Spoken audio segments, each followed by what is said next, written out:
He's fine to do whatever. He said he'd stay for the whole meeting, or I actually called him yesterday and said that we were going to move him up after the minutes. It just somehow didn't actually happen to the agenda. I can find it. So just move all three of those things right there.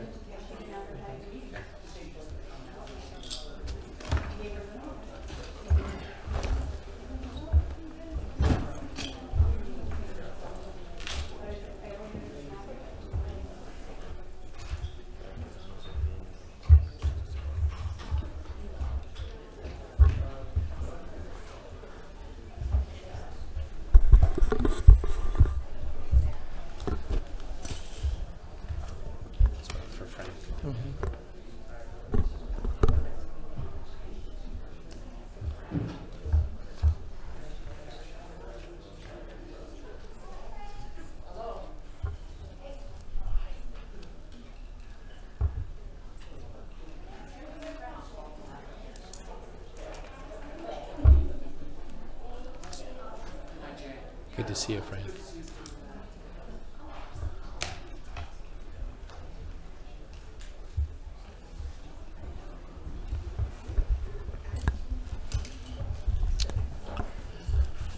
For everyone outside, we're going to go ahead and get started here in a minute if you'll come and find a seat.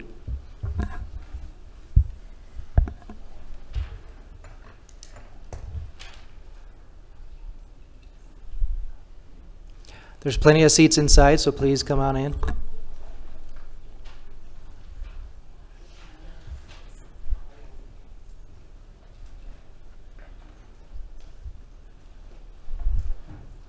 Okay. We're going to go ahead and get our commission meeting started. Just like we like to kick things off, let's go ahead and please stand for the pledge.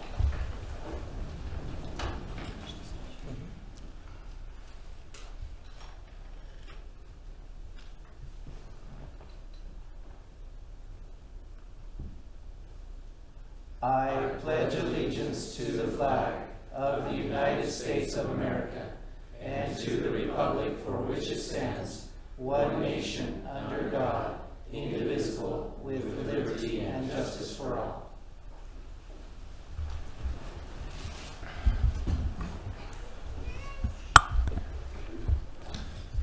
Thank you for everyone who was able to participate in the pledge. It's a wonderful thing to live in the land of the free.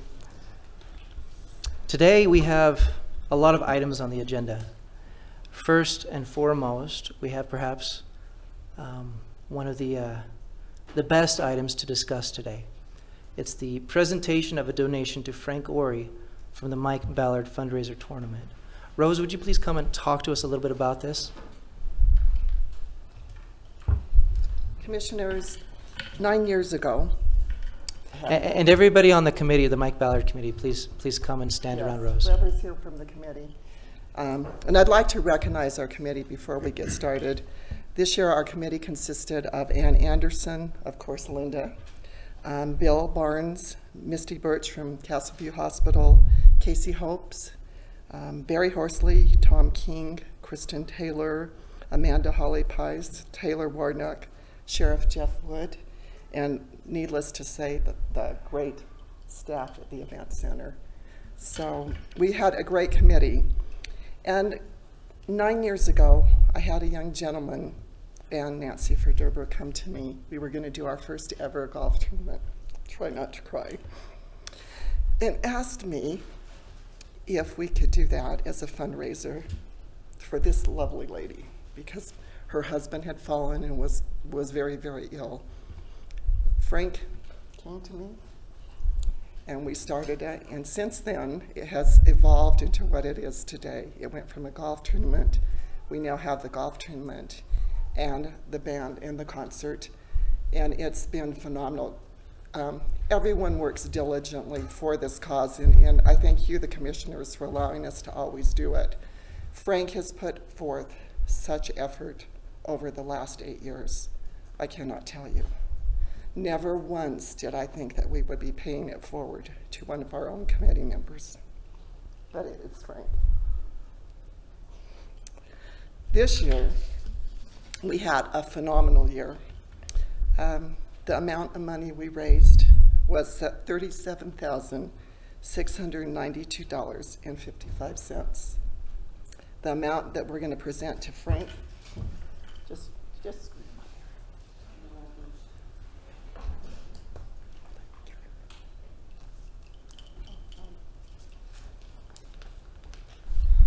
Frank, we're giving you a check today for $32,474.21. Wow. Did you ever think that would happen?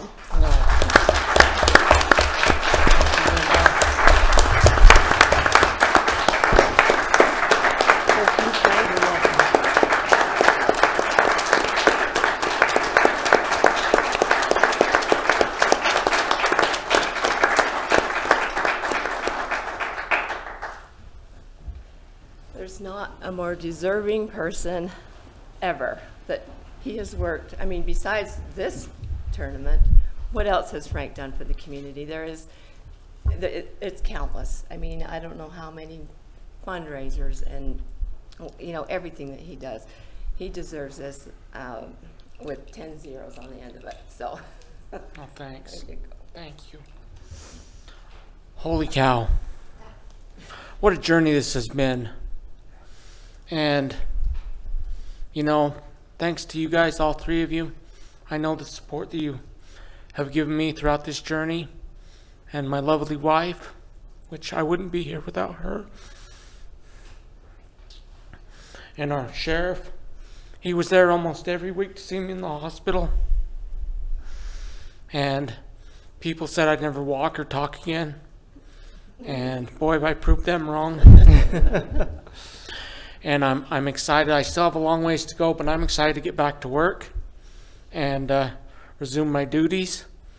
And I just can't believe that this community, overwhelming support for me, the love I felt, it's amazing. Well, thank you. Thank you, Frank. Thank you. Thanks, Frank. Thanks. And thanks, Sheriff. Appreciate it.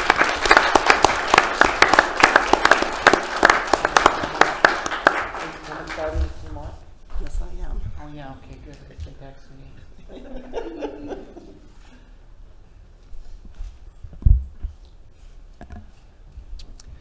Just to reiterate some of the words that Rose mentioned, and Linda, you know, having gotten to know Frank just a little bit better in the last couple of years as his commissioner over the rec department, I couldn't believe that one man alone could help so many charities bring in tens of thousands of dollars to help local people, and how appropriate it is that this now comes to them. So just one more hand of applause for Frank.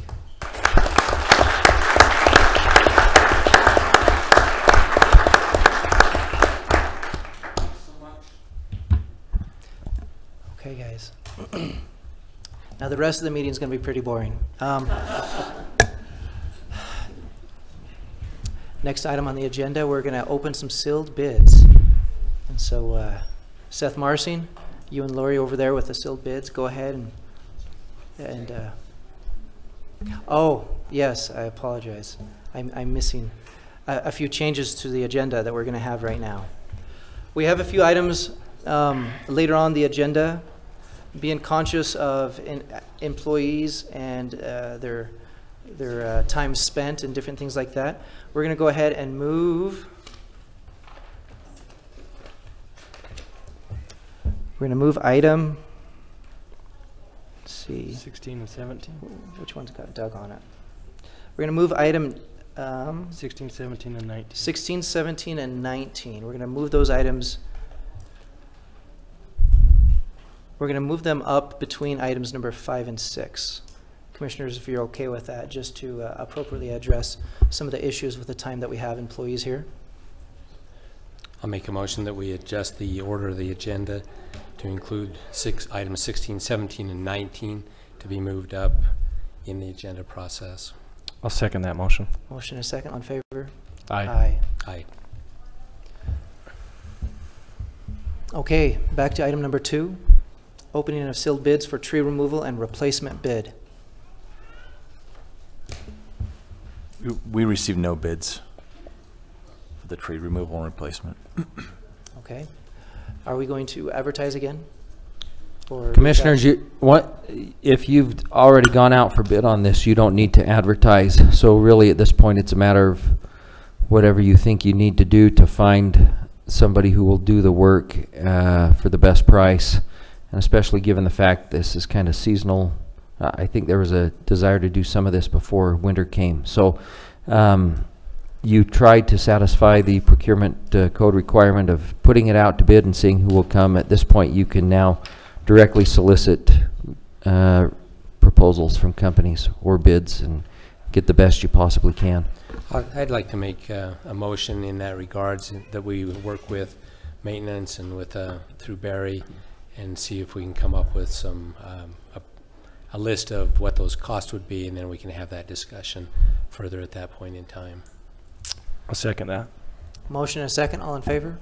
Aye. Aye. Motion carries. Opening of sealed bids for county administration building parking lot resurface and striping. We also received no bids for that.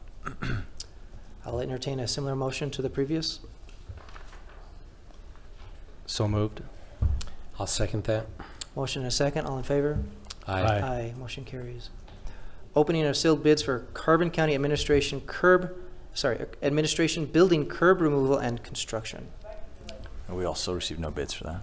Seeing that we received no bids for that, I'll entertain a similar motion to the prior two. I'll make that motion. Seconded. All in favor? Aye. Motion carries. Item number 5, approval of minutes. Commissioners, just as a mention, there were a few grammatical errors that have already been corrected on your set of minutes. Lori has all of those. If you have anything that would be substantial or material, please address those, but if it's just grammatical, I believe most of those have already been corrected. In item number 9, part of the way down, it says Jones Waldo are representing over 450 of the firms that they are top litigators. That instead of firms, that should be counties or entities. Was the only correction. Probably should say counties or governmental entities. There we go. Governmental entities, yes. That'll work. They may be representing other firms as well, but what we were discussing were other governmental entities. You are correct. That's a good catch. Any other material or substantial corrections to make to the minutes? I'll entertain a motion. With those corrections of the grammatical errors and the changing of that one word, I'll make a motion to approve. I'll second that. Motion made and seconded. All in favor? Aye. Aye. Aye. Motion carries. Minutes approved with those corrections. All right. Item number 6 on the agenda. I'm sorry. We're skipping to item number 16.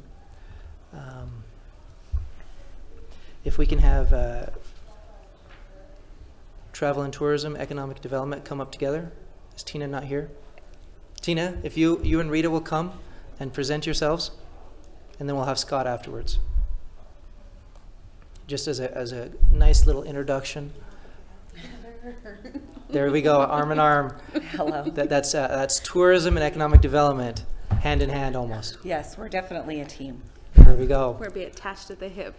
Okay. So you want us to introduce ourselves? Well, or? just as a little explanation, we no longer have directors in these positions. Both of you are specialists. You're the lead contact for tourism. You're the lead contact for economic development.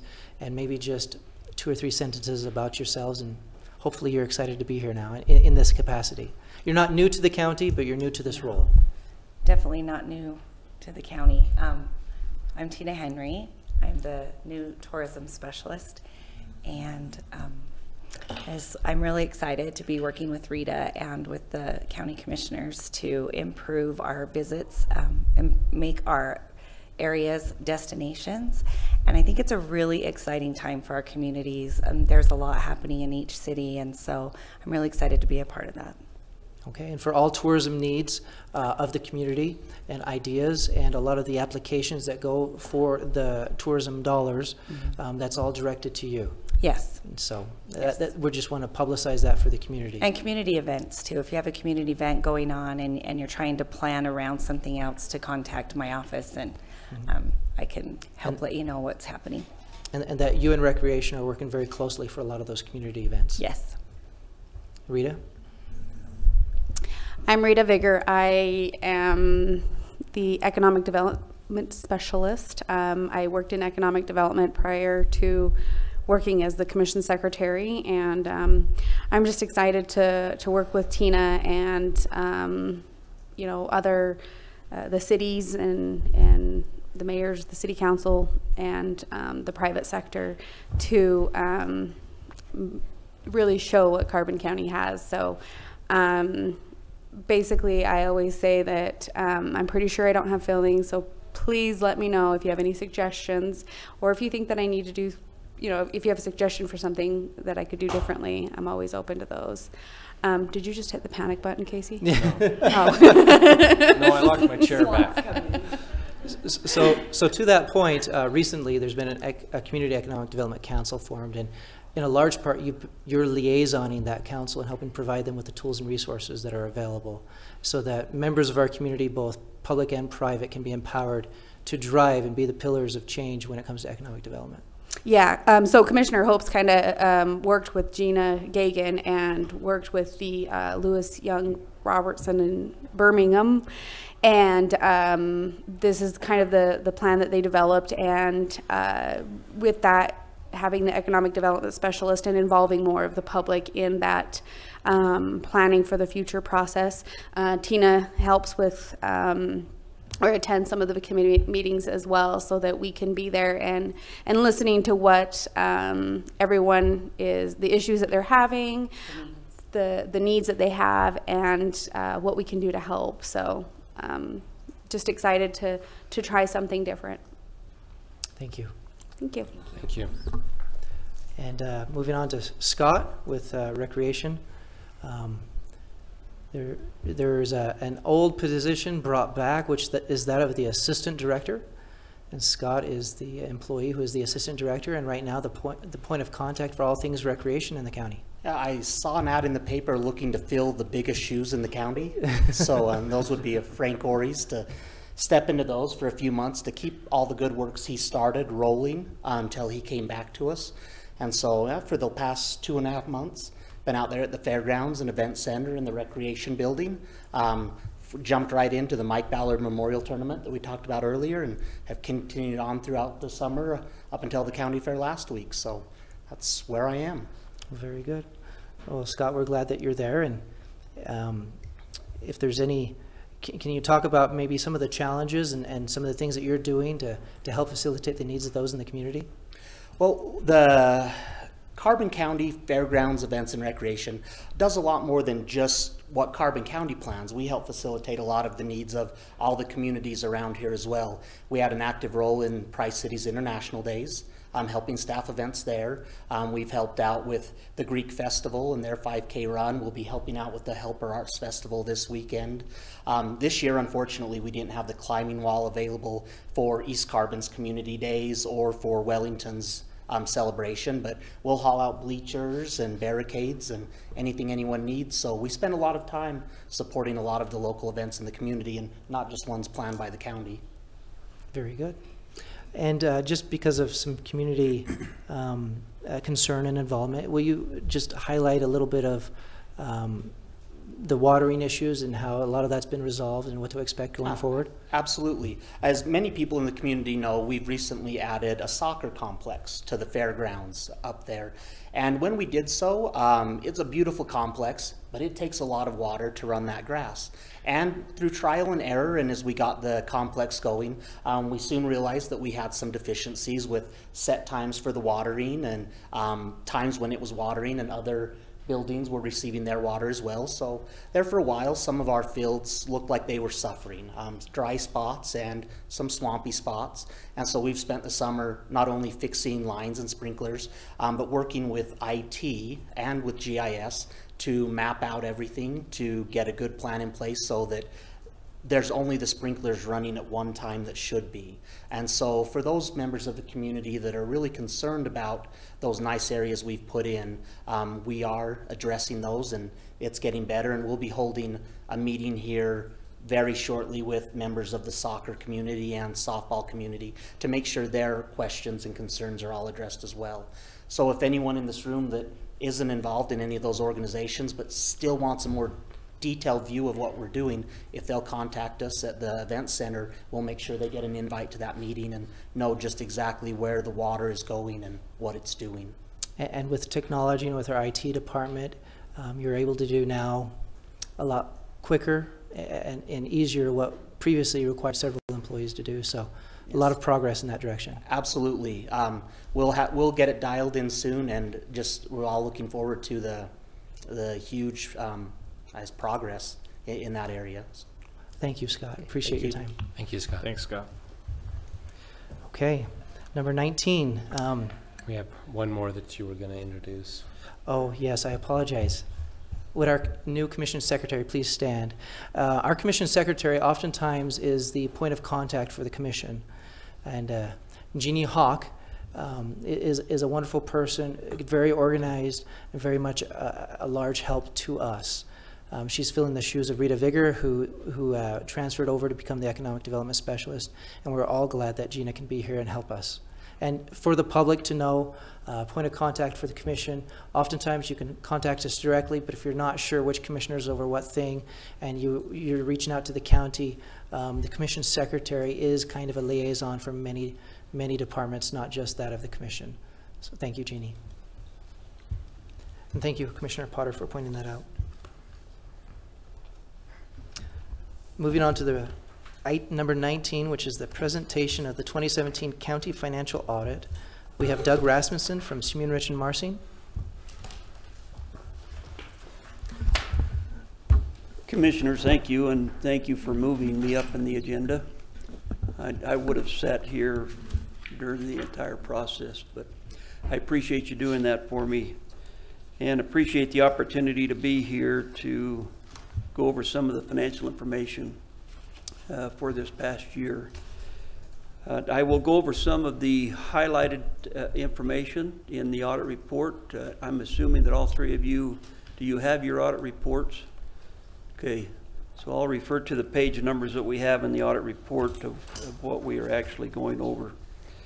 If you will turn to page 2 of your audit report, we talk about the opinions. There are actually, because of your financial information, there is one entity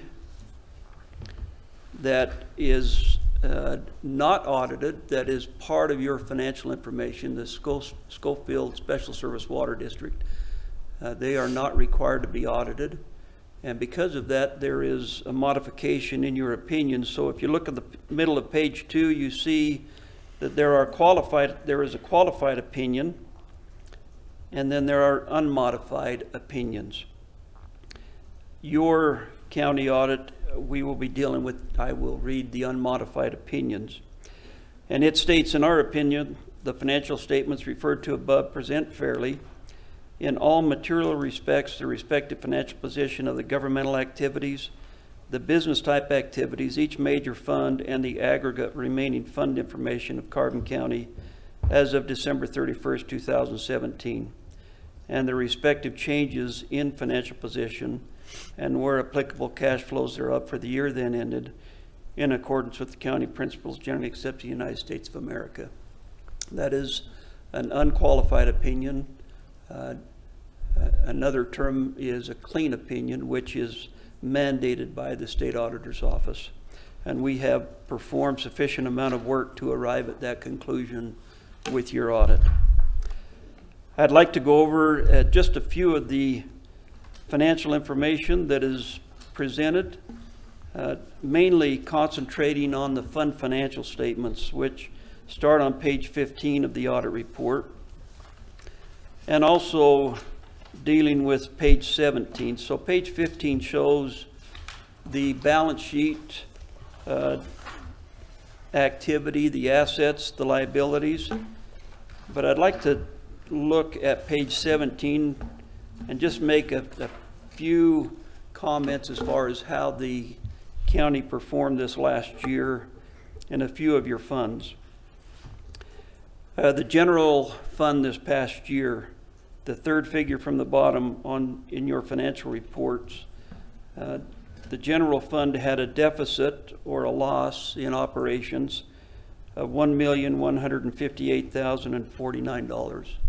So there's several factors involved with that. The budgeting process, you anticipated that you were going to dip into your fund balance by almost $700,000, and looking at the budgeted information, the revenues, the anticipated revenues this past year were less than what you had anticipated. You decreased your overall expenditures this past year, but that $700,000 deficit turned into be 1.158 mainly because of the decrease in revenue this past year. Another item that's in there, your municipal services. The municipal services fund, you spent $544,612 more in that fund than the revenues that was brought in this past year, decreasing your fund balance in that account also. The capital projects fund had a deficit of $736,476 decrease. The building authority had a positive, more revenue than expenses this past year of $54,353. And then your other governmental activities, which comprises of many special revenue funds, had a combined $551,529 deficit. So overall, for the governmental activities for this past year, the county overspent $2,684,710. So not a positive year for the county this year, anticipating that there was going to be some expenditures that were going to be more than the revenue brought in, but definitely a significant decrease this past year. Any questions on any of that financial information? I liked how you explained that part of the, how would you say, increase over what we expected in expenses over revenue was due to a decrease in expected revenue. How some of our projections of what we expected to receive from various categories were less than, in reality became less than what we expected. And on page 71 of the audit report, you can see the anticipated total revenues were a little over $15,900,000. You brought in a little over $15 million in revenue, so there was a shortfall from your budget of over $878,000, which is a significant difference from your anticipated revenue. The other item that you can look at is that you anticipated expenditure-wise, total expenditures of spending $15 million, and this is on page 73 of the audit report. You anticipated spending $15,237,107. You spent actually $14,707,000, so a difference of almost $530,000 decrease. So there definitely was also a decrease in anticipated expenditures for this past year. So point being made, we can feel good that we had less expenses than we projected, but at the same time, as a county based on our funding, we're still spending too much. Right. Commissioners, do you have any comments, questions for our auditing firm? Not at this point. The information is very good and copies are available of this audit. So, but I think there were some other things that you were going to mention. What's that? Was that all you were going to mention? Or? No, there's one other. There's a couple of items that one item that is in the audit report that I would like to refer to. We usually have a management letter that is part of the audit report that shows areas that need to be addressed and changed as appropriate by the county commissioners. And this year we had an exception that's found on page 100 of your audit report and flows into page 101. When we talk about items that have not been kept up to date during this past audit cycle, items that fall into this category are determined to be as deficiencies and need to be addressed and corrected as quickly as possible by the county. And we talked about significant transaction adjustments in your cash account balances, in the accounts receivable, and in the accounts payable areas. The county is required to provide financial information. The clerk auditor's office is required to provide you as county commissioners with accurate information on a timely basis. And as we came in through that process as far as doing the audit, performing the audit, we found that there was significant transaction adjustments that we had to make in order to bring the financial information up to where it should have been. So because of that, we understand that you did not have accurate information to make necessary changes if that was something that you deemed necessary. So this is a deficiency as far as the audit report is concerned, and needs to be adjusted and taken care of as quickly as possible. I realize we're already 7 months into a new calendar year, and so there needs to be a lot of work done between now and the end of the year to fix this finding. You know, Doug, and part of that discussion goes clear back to last year when we were talking about where the county was and truth in taxation, those kind of things, and it was brought up then as far as, you know, having that timely information, be able to make those adjustments. So I appreciate you pointing that out. Great. It will be very interesting now as Seth is retired, Seth Ovison, and Seth Marsing will be taking over the remainder of his term. So again, we appreciate your help in working with his office as you need in order to make sure that we are caught up. Okay, and there creates some challenges with that. There are certain things that we can do to help Seth out. There are certain things that we can't do because it jeopardizes the independence. And just for this meeting and for you county commissioners and everyone to know that if there are things that we can do and not jeopardize that independence, that we will be more than happy to help with that in that process. If there's things that overstep that, then we will need to let Seth go either internally and get that information, or to externally through other sources to be able to get that. But our office, because of the relationship with his father being there, there are certain things that we would not be able to do.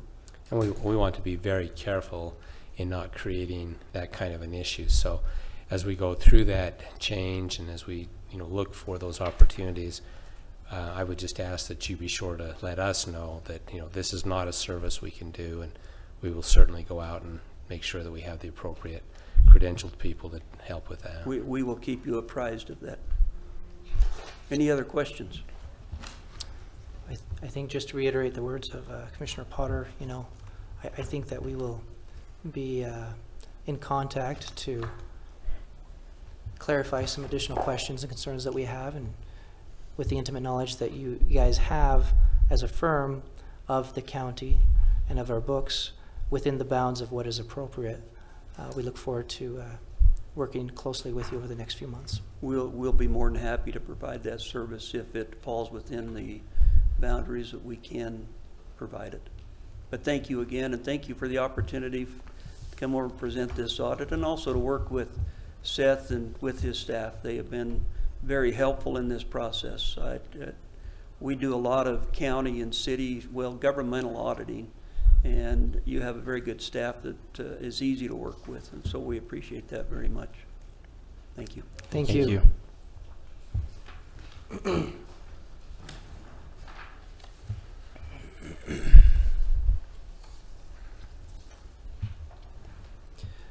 Commissioners, we're back to item number 6 on the agenda. Item number 6 is a public hearing on a change to the Carbon County zoning map R1-8K to RR-1 on parcel 2-1553 located approximately 2030 East Lincoln Avenue for Dino Katipas Circle K construction. We do have a member of the Katipas family here. Commissioners, could we maybe have Todd give us a brief, we talked internally that it might be a good idea on these public hearings if maybe we had staff just briefly introduce the item and then allow the public and the property owner to speak, if that's okay. Yes. Please. Todd, would you please present this item, and then we'll move on with the hearing. So this is a proposed zone change for the Katipases located in North Liberty Estates.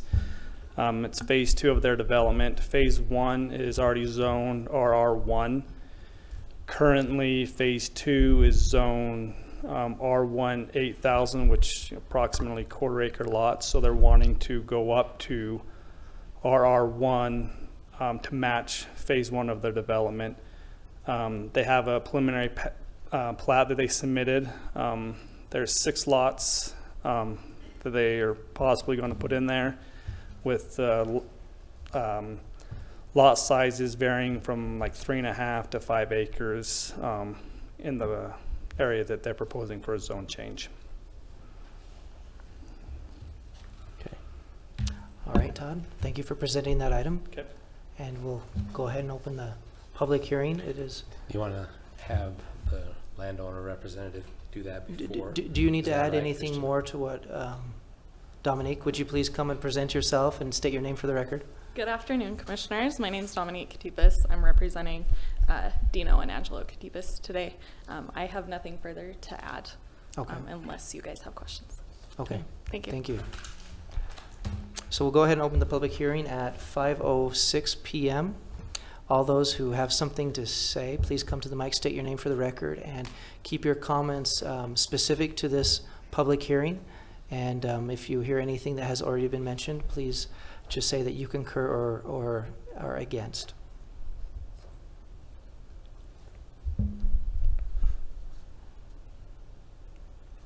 Seeing that this is a very popular item, is there anyone that would like to approach the mic and express an opinion?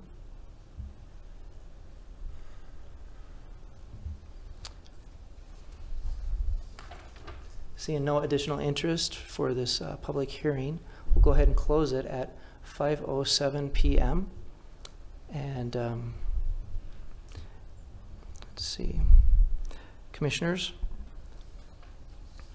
we now have item number 7 on the agenda, which is the review and possible adoption of Ordinance 502, a change to the Carbon County zoning map from R1-8000 to RR-1 on parcel 2-1553, located approximately 2030 East Lincoln Avenue for Dino Katipas Circle K construction, with the Dominique here as their representative. I don't have any questions. I don't either. I'll entertain a motion. I'll make a motion to approve Ordinance 502, zone change from R1K or R-1-8K to RR1. We have a motion I'll second that. and a second. All in favor? Aye. Aye. Motion carries. Thank you. Item number 8, we have another public hearing. This public hearing is on a change for the Carbon County zoning map from C1 to C2 on parcel 2-0750-1, located at 1584 West, 1250 North, for Carla Sacamano and Vera Jean Gerard Trust. Todd, if you would please present this item. Commissioners, before we begin this one, I am going to recuse myself from this particular item, as Carla Sacamano and myself are both licensed through real estate with Bridge Realty. So this proposed zone change is the location of the old Signage property just off of Southwesterly Road in Carbonville. Currently, it is zoned C1 retail commercial, and they're proposing to change it to a C2 wholesale commercial. Zone change 5 acres of it to conduct a business within the C2 zone. And Todd, can you explain the difference between C1 and C2, or what the advantage is or the purpose for the request? So the C1 zone generally has more retail related businesses in it. A C2 zone has some more wholesale, warehousing, manufacturing, those type of businesses that are in there. Some in the C1 and the C2 zone, they do share some businesses, but C2 is set up more for wholesale manufacturing type of commercial industry. So it's already commercial. Yeah, it's C1, it's already commercial. Yes, there's 23 acres, it's commercial. In my mind, it's probably not as likely that there's going to be a strip mall out there right now. Yeah, under the C1, there could be, restaurants, hotels, motels, warehouses in a C1. Currently, gas stations, those are the type of businesses permitted in a C1 zone. Thank you for that clarification. Yep. Before we open the public hearing, Carla, would you like to speak to it at all? Okay. We'll go ahead and open this public hearing at 5:11. Hold on. The Gerards are here. But before we open the public hearing, you represent the landowner. Please come to the mic, state your name for the record, and explain the reason for the zone change or your purpose for the application. Sure, appreciate that, and thanks for giving me the opportunity to speak to you folks this afternoon. I want to just, I sent some written... Start by stating your name for the record. I'm Daryl Gerard. I'm Vera Jean's personal representative here today. Apologize, I forgot that, but I always forget that. I wanted to just spend a couple minutes. I submitted some written comments on Monday, or I guess it came in Tuesday because of my email. I'm assuming you have those and have read them. I think it'd be important, if I may, to step through those briefly, and I promise to be brief and to the point. I think it would benefit some of the other people who may have comments following me if I could go through that. Please do. So I'd like to do that for a minute. First of all, the buyer and the seller have worked cooperatively with the county staff for more than 10 months and incurred a cost of nearly $10,000 in efforts to meet all the requirements and the demands by the county to enable the sale of a small parcel of land, which is now 5 acres, where a buyer and a business owner intend to relocate an existing and successfully operating business in the county. As evidence of this cooperation, the county has issued 2 staff reports, planning staff reports for the Fox Meadow subdivision and the Fox Meadow subdivision zone change. And as you know, I think those reports were approved on August 7th by committee vote with no conditions or exceptions. And these reports were provided, I think, to you commissioners in advance. The buyers also successfully completed the FEMA no-rise study via a professional engineering services firm, along with all the surveying, data gathering, the modeling, and the final report has been accepted by the county planning. The county's most recent requirement to change the zoning from C1 to C2, and Todd just explained what that is, so I certainly won't, I think was strongly questioned by both myself and by the buyer, because there's been existing businesses there already. but we chose, both of us chose not to challenge that decision. You folks are the experts. So we, in the spirit of cooperation, we worked with the county to make all of the things necessary to get that zoning changed, which it was done on the 7th. So to my understanding, all the requirements of the county regulatory statute and those type ordinance-wise are met, and we've worked through all those, and appreciate the cooperation with all the county staff in doing that. During the planning meeting on August 7th, which I attended, the chairman allowed some comments to be heard from residents at the meeting. There are 4 residents located on the county road, address 1250 North. It's a dead-end street off Southwesterly Road, and this also serves as the only access to the proposed 5-acre parcel to be purchased by the buyer. There were 2 residents present. I also attended the meeting. One resident voiced his opinions about the parcel being sold to the current buyer. He was generally concerned about the property's historical and current visual appearance, some traffic on the street, which is, I said, is a dead end, some debris and garbage trash repeatedly blowing into his yard. The other resident at the meeting, who lives directly across the street from the parcel, provided no comments to the planning committee and voiced no opposition to the 2 actions that were taken during the meeting. The 3rd resident was not present. During this hearing, the commission may hear comments from 3 residents located across the county road from the parcel. Only 1 resident is directly across the road and facing the parcel. The other 2 are a notable distance away and only share the common interest in the road at 1250 North. I think it's important for this commission to understand that the majority of the issues concerns stated by the 1 resident attending the planning and zoning meeting, and those that you may be stated by the other 2 residents today, are not new issues. Are not new issues at all. These issues have been known and been present for a number of years, and well before the current buyer even approached the seller about the purchase. The seller, with limited resources to do so, has made considerable efforts to clean up, maintain, and improve the appearance and quality of the parcel. And finally, after 8 years of effort to sell this parcel, a suitable buyer and business owner have been found.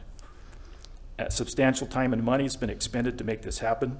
And also, the buyer and business owner have made significant commitments to clean up and add improvements and maintain the property under their new ownership, and they have the resources to do so.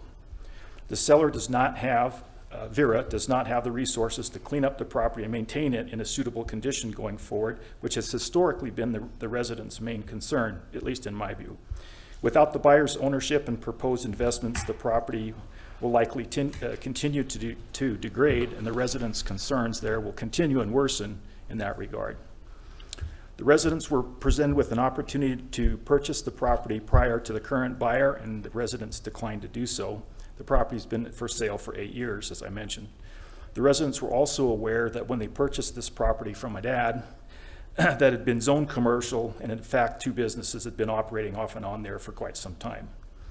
The business owner has been temporarily occupying this parcel in a cooperative agreement with my mom to maintain the business continuity while the buyer and seller work through the county process to enable the sale. The buyer and the seller, the buyer and the business owner have not been able to take any actions on several proposed cleanup and capital improvements proposed on the property because the county processes are underway and it's not complete. And we didn't anticipate, at least I didn't anticipate, that it would take us 12 months to do this, but here we are, and that's okay, here we are. It's very unfortunate and unfair, I think, that the prospective buyer and business owners who are sitting right here are becoming, I guess, a lightning rod, my words, for public comment and ridicule by residents, as most of the complaints and concerns have been known for quite some long time, and the seller has attempted to correct those conditions. Now, Daryl, this is information that you've already provided us that you're reading. Yep. Now, we have that for the record, and I was under the impression that maybe you were just going to hit some highlights. Okay. For the remainder, would you summarize, please? Yeah, I will. Thank you for that, and apologize if I was long in the wind here. In summary, all the requirements and conditions required by the county planning to enable the sale of this process of parcel have been met. The buyer and the seller have made significant investments in time and money, and cooperatively worked with the staff. The buyer and business owner have also agreed to make improvements and address the concerns the residents have where that's practical. So I guess I'm requesting that your support in making this decision go forward so that the buyer and the business owner can proceed with their plans. All right, thank you for your comments. Great, appreciate that, thank you. And I would like to request, if I may, that I have some time for rebuttal at the end on questions if there needs to be any. Well, and this is just a public hearing. It's not a time for rebuttal necessarily or any of that. Comments, I guess. You can make your comments. You can try and wait until others have made comments. That's fine. But okay. it's just a public hearing for comments. Other people who, after we open the public hearing, when they make comments, if they ask any questions and things like that, we don't really answer questions. This is primarily for a public hearing so that we can get feedback from the community, not to give it necessarily. If there is a legal clarification or a planning zoning clarification, we may have Todd or Christian pipe in on those items. Appreciate your patience with me. Thank you. And commissioners, again, as a legislative item, this is a planning and zoning change or for approval or denial. This is, again, legislative towards the county plan, our area plan, an area that is currently zoned commercial. Would it cause any, how would you say, would it in some way, would it hurt or diffuse or cause restrictions or somehow degrade what our plan is to change it from a C1 to a C2? That's kind of the decision that is placed before us today. I'll go ahead and open the public hearing at 5:20 p.m. And for the record, state your name and provide a brief comment. And if your comment is the same as another person's comment, which you're the first person, so. But in the future, if there's other comments, just mention if you agree or don't agree, if it's the same thing that you feel. Okay, everybody hear me? Okay, my name is Jeff Smith. My address is 1587 West, 1250 North. I've lived on this street for 38 years. The proposed zone change is adjacent to my property and the business is directly across the street from my home, which is on a quiet residential street, and I oppose this zone change. The reason why I oppose this zone change and business is that it's an industrial business, which should be in an industrial park, not in a residential area. The concerns with noise, the lateness of the hour they've been working out there, working 7 days a week, speeding up and down the road by the employees, the coal dust, the rock dust from the used mine building, the dust from equipment and vehicles, and the loss of the value of my home and property with this type of business being at this location. You know, this business did move in across the street from us in late December of 2017. They just started haul load after load of used building. They put up a structure to do their work and they went into business. And there again, you're going to hear something about this, but no one was forthright with any information to what was going on there. Now there's a large stockpile of used coal mine building. Heavy equipment is being used to move the building around. Now we have large trucks hauling this building and equipment in and out of the work area. The road is not wide enough and it is difficult for the large vehicles and passenger cars to pass each other. And they should not be using this road for that type of traffic. And I don't believe there's one person in this room that would approve a zone change for this type of business being approved next to their home. And again, I oppose this zone change. And I thanks for the chance to speak on this matter. You've seen the pictures that I submitted. Mm-hmm.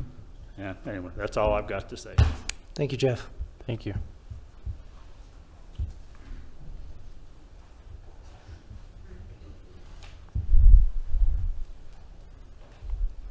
How you doing? My name's Lane Martino.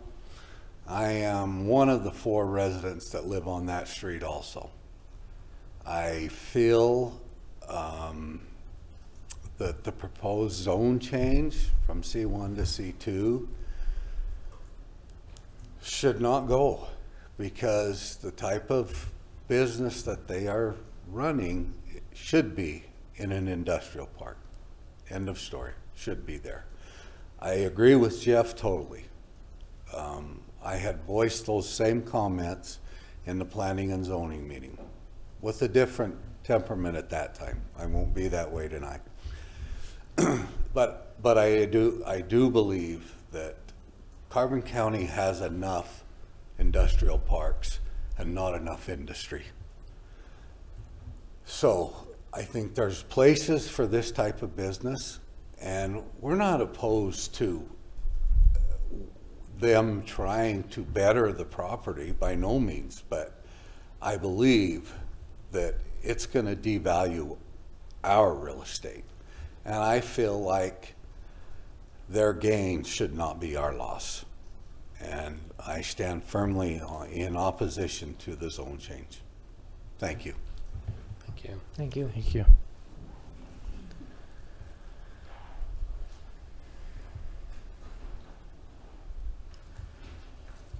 Thanks, Commissioners. Alan Peterson. I don't live on the lane. Vera Jean is my mother-in-law. My wife, Lori, we've been, 34 years. Jean's been my mother-in-law. My wife is a trustee on the family trust. That brings me into this mix, as well as 34 years of helping to look out after Jean. I submitted in advance to, and I know Casey and Jake responded back that they did receive those staff reports. Mostly what I want to offer is what the findings have been as far as staff goes and the requirements. That's basically a reiteration of what Daryl stated, that everything has passed to this point. The one issue is definitely the concern of the residents that live on the street. I did spend some time on the county's GIS site last night. Found some information that I thought might be worth sharing. Perhaps this is somewhat of a response to Jeff and Lane. In the Carbonville area, which is where we're talking, Badlands is zone CO2. Mountain States Machinery, CO1. The Old Cyphers Cable Company, now owned by Verderbers, CO1. Western Mine Tool, CO2. Country Lanes, Bowling Alley, CO1. Original Creations and Foundry, CO1. Howes, CO1. Longwall West, CO2. Fuchs Petroleum, CO2. Things held in common, those are all in Carbonville. Those are all interfacing with residential areas. I do live out past Badlands, Mountain States, Original Creations, Western Mine Tool, and Verderbers. So basically what I'm saying is if you vote to approve this, you wouldn't be creating something new or out of the ordinary. Those situations already do exist. I know that doesn't relieve the worries and the concerns of the residents, and in no way am I belittling or putting down their concerns. They have legitimate concerns. They're concerned about property values. I will comment to that. I believe that we don't know for sure if it would degrade or diminish property values if this business were to go in. It's going to do one of three things: reduce, or stay stable, or increase. But what I do know for sure is if you stop this sale after it's passed everything that needed to pass, that will diminish the value of Jean's property, because this is the one potential buyer. And that potential, a reiteration again, that potential buyer is willing to spend the money to address a lot of those concerns and clean up what's still left to be cleaned up. So I believe it can be a win-win, but somebody's going to have to step out and take a chance. I'll close with this. Earlier tonight, we heard you hear the report that the county's $2.684 million short. We also saw our new economic development lady, Rita. You've got a local business owner trying to operate. They're already here. You don't have to entice them to come. They're already here. Their roots are here. They live here. They're raising their family here. I encourage you to vote in favor. Thank you. Thank you.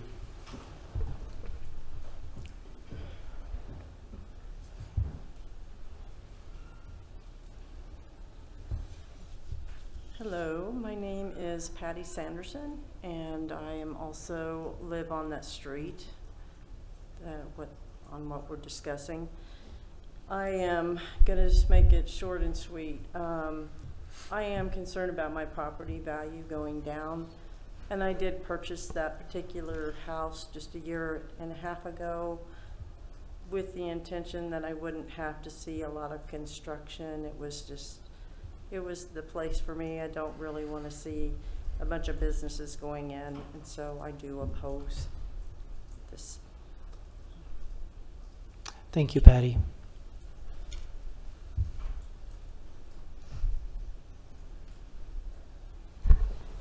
Commissioners, while you wait for further public comment, can I just point out a couple things real quick? Mr. Gerard pointed out that he asserted that the county required him to submit this as a zone change request, or to submit his, basically to proceed in trying to sell his business. He indicates that it was a requirement by the county that he request this zone change request. That's not completely accurate. Nobody is ever required to submit a zone change request. It may have been recommended that he proceed that way, but staff, myself, we do not require a zone change permit to be submitted. There are a number of ways an applicant can proceed. An applicant can try and get a conditional use permit if the situation looks right. In the present zoning, an applicant can try and request a different kind of zoning or any kind of zoning. So I just want it to be made clear on the record that the county never requires anybody to submit a zone change request. That's it can be suggested that that's what's done, and I think that was what's done here, but that I want it to be clear that's not required, and that the suggestion of the county that it be made is not an endorsement of staff, that that having received such an application, that it shouldn't also be implied as an endorsement by staff of the proposed zone change. Staff may explicitly endorse that, but it should be, I just want the commissioners to know that I don't believe that's what happened in this case. The suggestion to proceed by making a zone change request should not be considered to be a staff endorsement of the zone change itself. It's basically, here's your map, here's a plan, here's a possible process. But the county doesn't require you to proceed in any particular way, especially when it's a zone change request, which is something that an applicant can decide to do or not to do. Thank you for that clarification. Are there more individuals out there in the public who would like to speak to this item of this public hearing?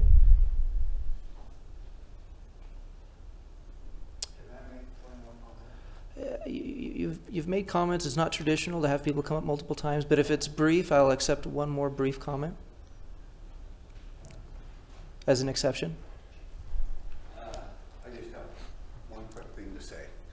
If you are indecisive about voting on the proposed change, I invite you to take a ride out on the road and see what's there. Thank you. Thank you. All right. Last call for anyone willing to speak and have your voice put on record for this item during this public hearing. Seeing no interested parties, we'll go ahead and close this public hearing at 5:34 p.m. Commissioners, we've we've received a lot of information on this, more so than perhaps other items. We've received it via email. We've received a lot of information from planning and zoning, and we've actually had some participants speak to this item during the public hearing. I will add just that, as Mr. Martino had invited us, I've been out there in the last couple of days, and I've looked at the area. I'll also acknowledge some of the words by Alan Peterson that we have a lot of similar businesses that are currently zoned as C1 that are perhaps more industrial in nature than what's being proposed. And acknowledge also the comments made by our auditor and how we continue to decrease in revenues as a county, and how nice it would be to be a friend to economic development to areas that are currently zoned for it. With all that said, I do have some questions for staff, and I have some questions related to real estate for Commissioner Potter, if you feel inclined to comment. I know that you'll abstain from voting, but could you help me understand, is there any way of knowing what will happen to real estate values based on a company going into a commercially zoned area? I think more importantly, that's a question for an appraiser to determine value. Okay. You know, I don't know if anybody here that is staff, county employee, would like to comment on that. It's hard to really know, and it doesn't necessarily need to be related to our decision for changing zoning, other than it's something that's been brought up a few times. And I feel bad if we were not able to address that. We don't have an assessor here with us, or an appraiser.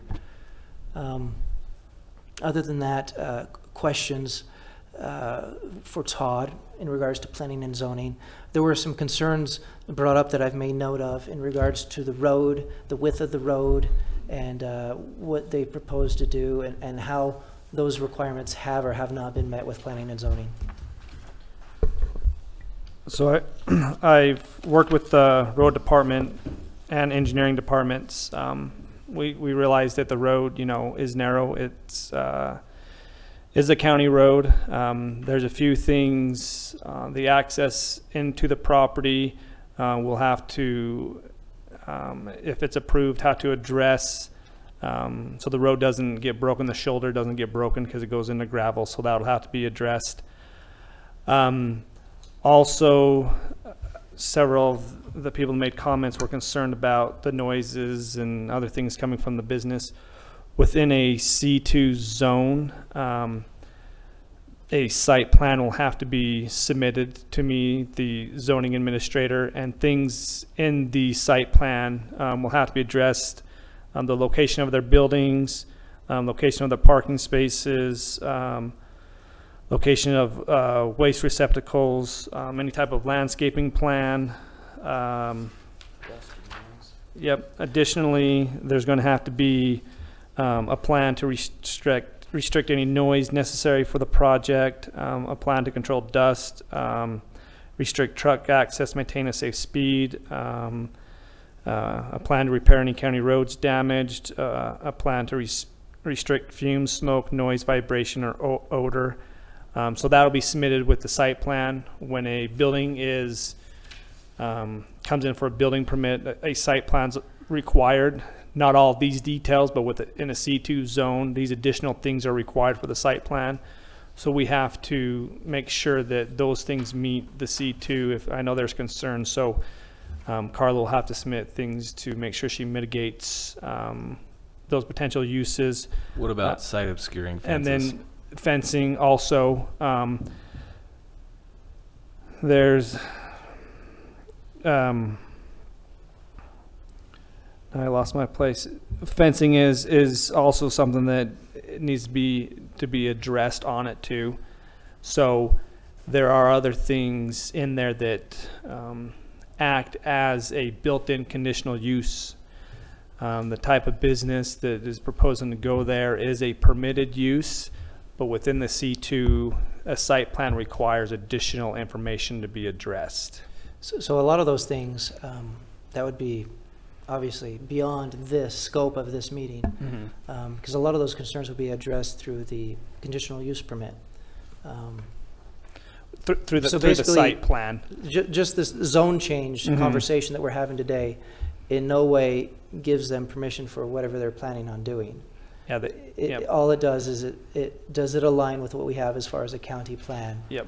So if it was mentioned that the mine belt repair is what they're looking to do, there's a list of a dozen or more businesses in the C2 zone that's permitted that would fall under the same rules as this business. There, like I said, there's a variety of other businesses go out there that would have the same rules, regardless of what's in there. And so perhaps the suggestion of the planning and zoning staff and committee and everybody that it be changed from C1 to C2, even though there are several C1 zoned businesses that are similar and like, C2 is more appropriate for what they plan on eventually getting a permit to do.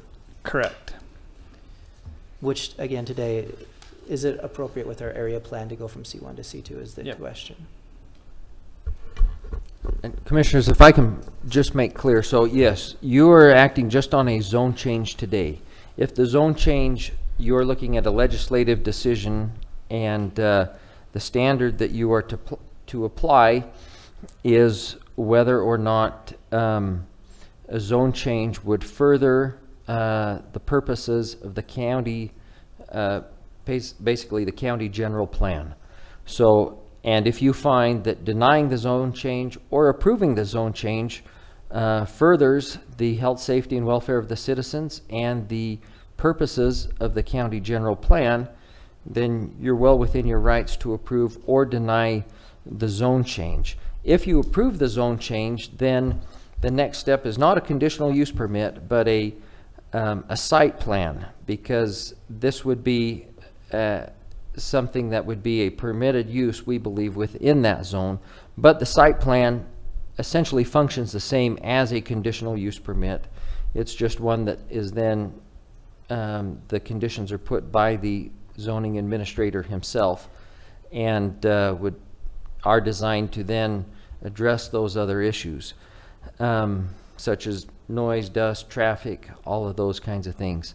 The other thing I wanted to point out, so when you're looking at whether it furthers your general plan, here's what a C1 zone is established for. And this is from our county development code with respect to a C1 retail commercial zone.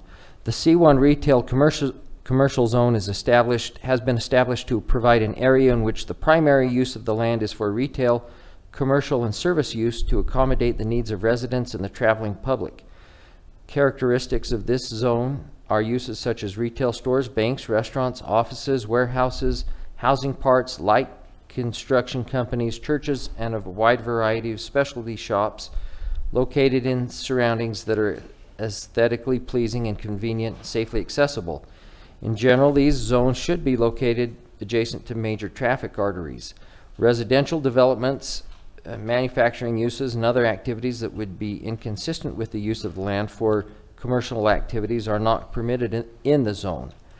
And then a C2 zone that you're being asked to look for is, it says a C2 wholesale commercial zone has been established to provide a location for a congruous mixture of wholesale and retail commercial activities and warehousing and storage uses. The zone also provides a location for the processing and fabrication of goods and materials in conjunction with and incidental to a retail commercial establishment under the condition that limited fumes, glare, smoke, dust, noise, or vibrations are emitted beyond the property. Characteristics of such uses permitted within this zone are building material supply and storage yards, automobile and farm machinery sales and repair service, machine shops, furniture and appliance repair, warehouses, housing parks, and wholesale sales establishments. Residential developments, heavy manufacturing activities, and other activities that would be inconsistent with the use of the land for commercial activities are not permitted in the zone. So your task is to really determine which of these zones is the best overlay within this specific area, taking into account not only the adjacent neighbors and adjacent properties, but your county general plan as a whole in general. to that end, you can look at the proposed use that would come in under that, but your scope is beyond that. It's really to decide which zone is the best zone for that area right now. Are there reasons that would justify you determining that a C2 zone is actually a better zone for that area than a C1 zone is right now? Thank you. The thing that provides some clarification is that this particular piece of property is in a flood zone, which doesn't fit with a C1. Doesn't, and in order for anything to be established as far as a C2 zone, they would have to build, if any buildings, they'd have to go through the study, which I believe they already have. They would have to build a foot above the flood zone. So wherever FEMA says the high water mark, their building would have to be a foot above that. Let me go ahead and move on to item number 9, which is the review and possible adoption of Ordinance 503, a change to the Carbon County zoning map from C1 to C2 on parcel 2-0750-1, located at 1584 West, 1250 North for Carla Sacamano and Vera Jean Gerard Trust. Now back to what you were saying. Commissioner Miller, did you formally close the public hearing? I did. Okay. We just had further discussion after. Okay.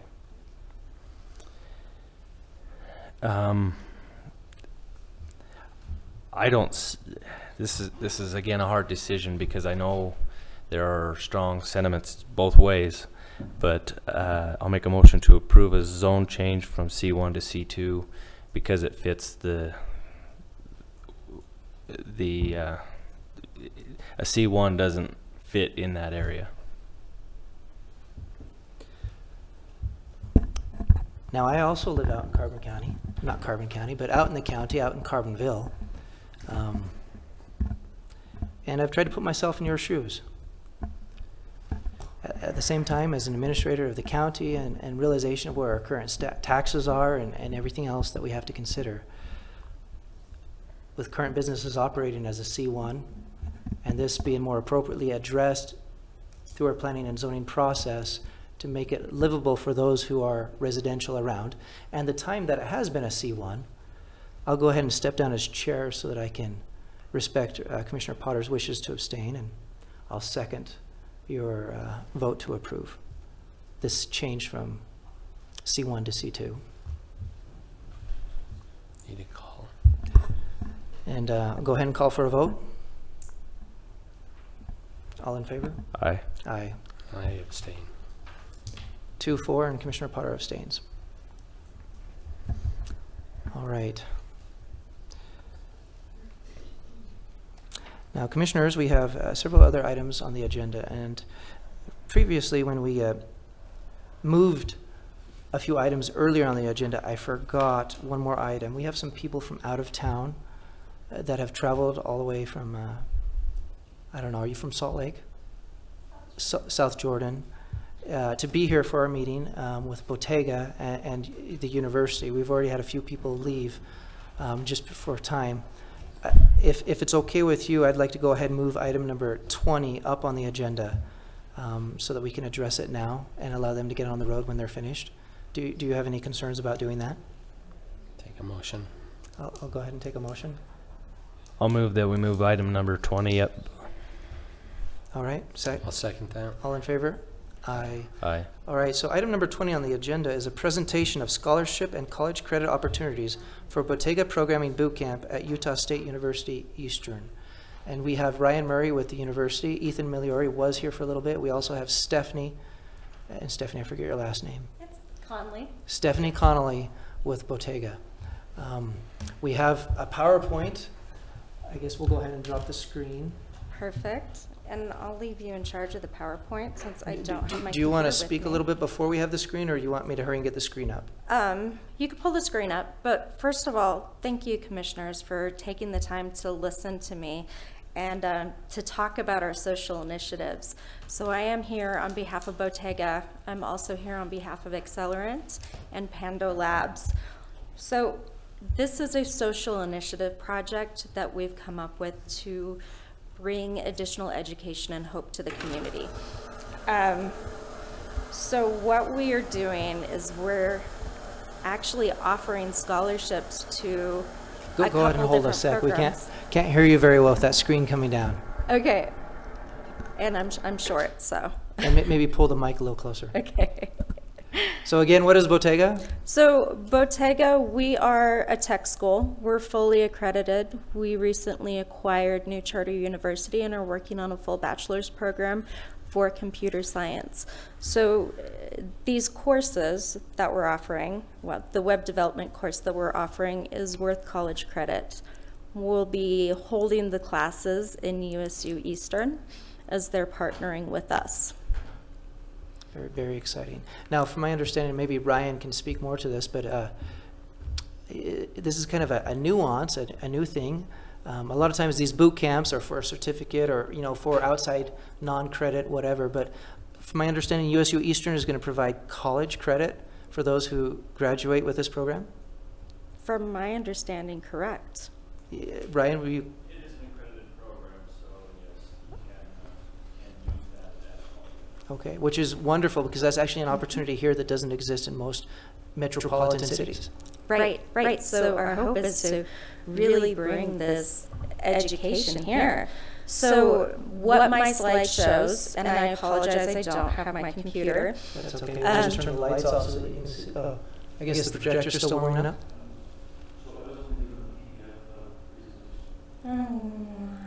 That is how I sent it. As a PDF?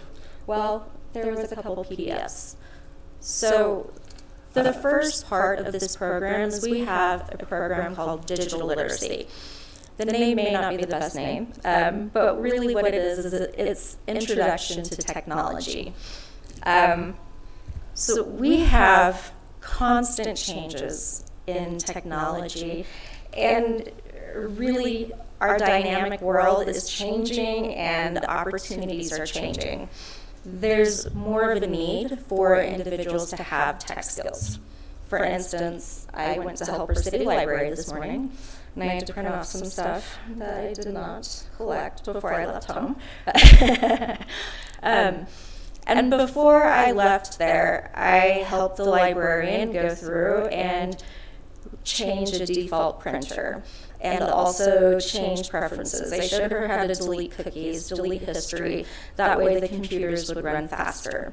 So, in my, the reason for this example is because she could benefit so much just from our digital literacy course. So this course here, we are actually giving away for free. The top students who go through the digital literacy course are presented with awards for our web development course. So, and I think I sent 2 batches of PDFs. There should be PDFs with the slides for my presentation. So, really, what the course teaches is it provides an overview of the foundation, vocabulary, and concepts that are needed for web development and for forwarding education in that area. Within the program, you can dip your toe into HTML, CSS, JavaScript, command line, and you're also introduced to other programming languages. Our hope is that enough people will take this course that they realize they can develop, they can be technical, and really take their education further. I apologize, this is my first time doing this. So what I invite you commissioners to do is sign up for the program yourself.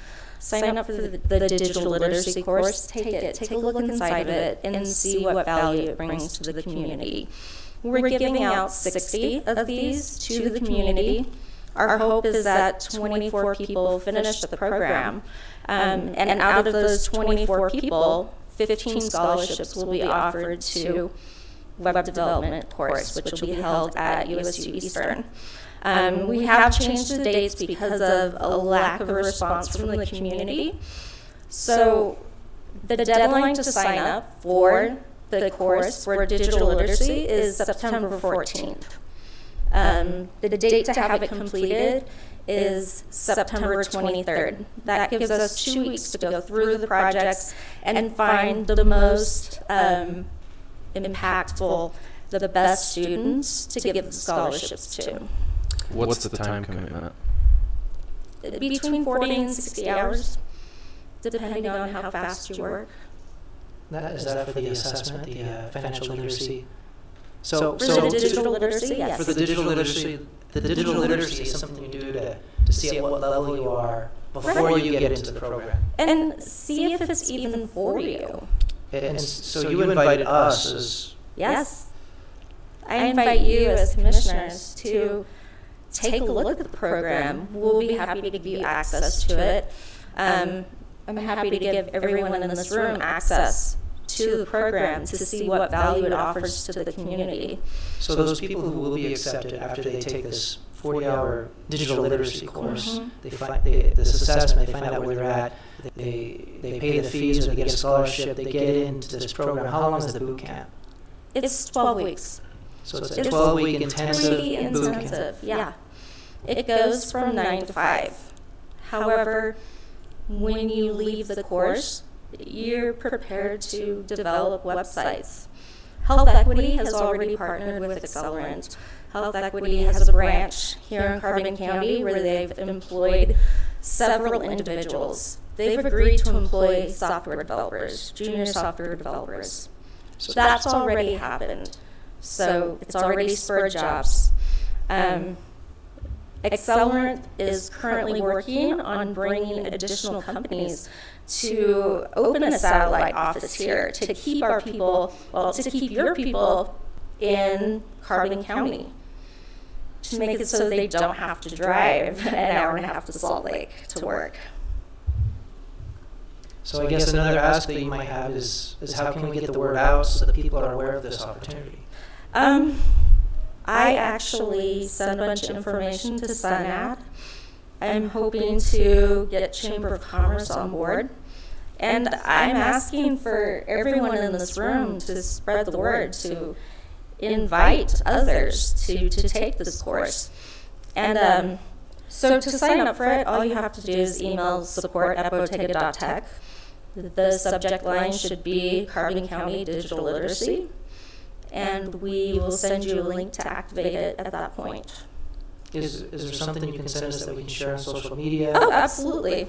I sent a flyer to you. So Rita Vigor, our economic development lady, she has a committee. Which committee? What's that committee called that deals with new businesses? Or how about workforce development committee and economic development within the workforce? So there's a whole committee of people that could actually be sending this information out to the various contacts. Fantastic. Even if people don't pass the digital literacy course, they'll still absorb enough information to make their lives better, to make it easier for them to log on the computer and know how to delete cookies and know what to do. Okay. Well, it looks like we do have a presentation. Yay. Did you have more to add, or something that you'd like, something else that you have prepared to share, or is there something the university would like to add to all this? Ryan, you should come to the mic so it's recorded. I thought you told me that I had such a loud mouth that I didn't need those. Isn't that what you said? Sorry, no jokes So allowed. this is how you sign up. You email support@bottega.tech, subject line Carbon County, or a subject line Carbon County Digital Literacy. I think on behalf of the university, all I would say is Dr. Checkney and Dr. Connell, they apologize with the start of the semester. They are in Logan in meetings, but they are very supportive of this. We think it's an excellent idea. This is something that we're able to do at USU Eastern that probably would not happen at USU Logan, just because of the flexibility that we have, being a little bit of a smaller campus with some of our own autonomy. So it really is an exciting opportunity for our area. we would hope that the area would embrace this. I would echo everything that Stephanie has said about trying to get the word out there. I don't think the word has got out very well. I think if people better understood what the opportunity was, it really has some impact to change some lives for people who are either unemployed or underemployed or looking just to shift industry. This is really a good opportunity. From the university's perspective, you know, with the deadline, when's the deadline again? To sign up for the digital literacy course, it's September 14th. So with enrollment with students, I mean, you're more familiar with this than anyone else. What do we need to do as a community to help find 60 potential student candidates? So admittedly, that's a little bit of a challenge that we're having. We were kind of hoping to line it up more with the semester. I think with the date push, it probably will act a little bit independent at this point, where I believe that October 27th is the boot camp start date. It's 15th, however, we can move it to the 27th if it works better with USU Eastern. So in terms of trying to align with some of the other enrollment efforts, I think at this point that's not the top priority. I think we're just looking at this and saying, is there enough demand, enough interest level in the community that we can do these types of things? And so it's probably, you know, in terms of getting the word out, we have connected with Chambers of Commerce, we've connected with a lot of different organizations out here. I think the economic development suggestion is an excellent suggestion. And so whatever means we can do. I think the other thing is just helping people understand what it is, because I do believe that there's a little bit of confusion as to what exactly this program is. And so the more people who are well versed in the program and can talk to it, answer questions, I think would help a lot. Well, thank you for your presentation today. And we hope that within our community you'll find lots of interest. That's my hope too. Thank you so much for your time. And thanks for traveling all the way down here. Absolutely. Commissioners, I appreciate you allowing us to move that item up. We'll go ahead and move back on the agenda to item number 10. Review and possible approval of proposed amendments to the Carbon County Development Code Section 3, Zoning, General Requirements, and Adoptions as Ordinance 498. Todd. So last month, we had a public hearing on Section 3 of our Development Code. So we've taken the public comments, we've taken comments from you as commissioners, and we made those changes. To highlight those changes, in Section 3, we, on page 3-4, there's a discussion on potential junk vehicles. If someone was actually using one as like a hobby vehicle, restoring it, you know, how do we address that? So we revised that paragraph where it states, now we have it stated where it's prohibited to park, store, and leave any discarded or inoperable truck, automobile, motorized, or recreation vehicle which is not currently registered, licensed, or is wrecked, dismantled, or inoperable. Any truck, automobile, motorcycles, other motorized vehicles not exceeding 2 in the process of being restored may be located on the premise of a private residence and stored outside, providing that the vehicles are kept solely for the express purpose of the restoration, inspection, registration, and licensing. So our intent with that is if people are restoring vehicles or working on them, they're able to do so. Now, if they're junk vehicles that they're parting out, they're not having any intentions of restoring them, but dismantling them, that's when we can say, notify them that that's against the code and they need to move those vehicles. What would the process be of notifying them? Who would do that? So it starts with me. We receive a complaint, I go out there, look at it, get pictures, send them a letter notifying that they're in violation of the development code. So it's not like we have an ordinance control person like Tri-City that drives around and looks for things. It's as neighbors bring something to our notice, we go out there, you would go out there, you look at it, and then and we send them the notice. If they clean it up within 15 days, then we let it go. If it's not fixed in the 15 days, I work with Sheriff Wood and one of his deputies. They issue a citation and go through that whole process if they don't work with us as a county. If we realize that they're working at it, we have some leeway, but if they ignore us and don't do anything, that's when we get the sheriff's office involved. So that was that change. Another change, as far as the storage of commercial vehicles in residential zones, we added all residential zones. So previously we just had the R18, R28, and R48. We included the R1 20,000. So basically, you can't park your semi-truck with the trailer on the street. It does allow if someone has just the tractor portion of their semi and they can park it on their property, that's fine as long as it's on their driveway, but not on the street in those residential zones. So we just added one zone to that.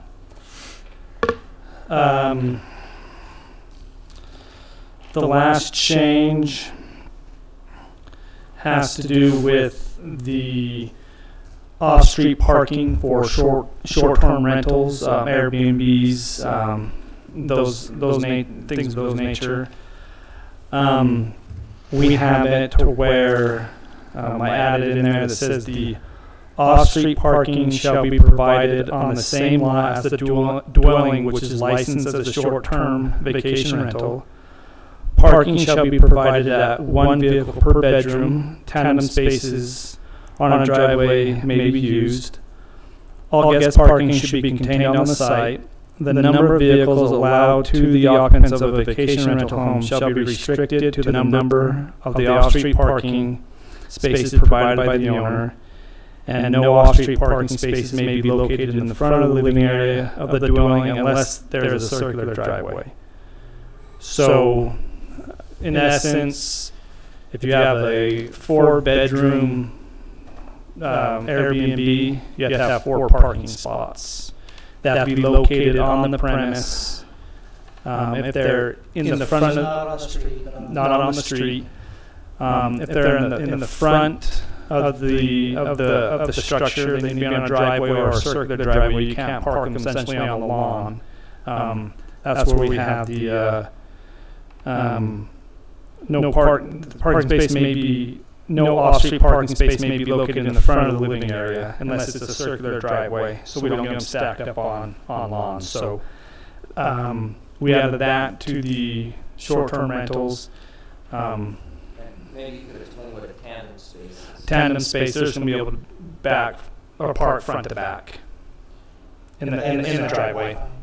What's that? And that's okay, or? Yeah, so they can park front to back. So if they have a long, skinny driveway, they can park tandem front to back on it if they choose to.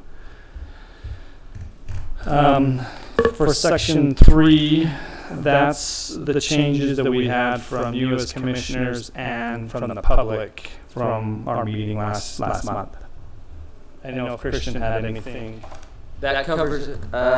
I made a couple of minor grammatical changes, such as where it says ADU. I've changed our draft to say an ADU, just so it's consistent with the rest of it. But otherwise, I didn't have any other changes or suggestions. And I looked at these, and I think Todd found some good solutions here. And so I think it looks good to me. Appreciate your efforts in addressing some of the concerns. Commissioners, are you satisfied with all the work that staff has gone through? Make a motion to approve ordinance for the change number 498. Second that motion. We have a second. We have a motion and a second to adopt the changes for ordinance 498. All in favor? Aye. Aye. Motion carries. Item number 11, review and possible approval of proposed amendments to Carbon County Development Code Section 6 subdivisions and adoption as ordinance 499. Todd. So I'm sorry all my items are keeping everyone from dinner. So. Oh, did you hear my belly grumble? I did. It came through the mic. So Section 6 has to do with our subdivision regulations. A couple of the changes we made were relatively minor. On page 6.2, where we talk about subdivision with public improvements, we also added that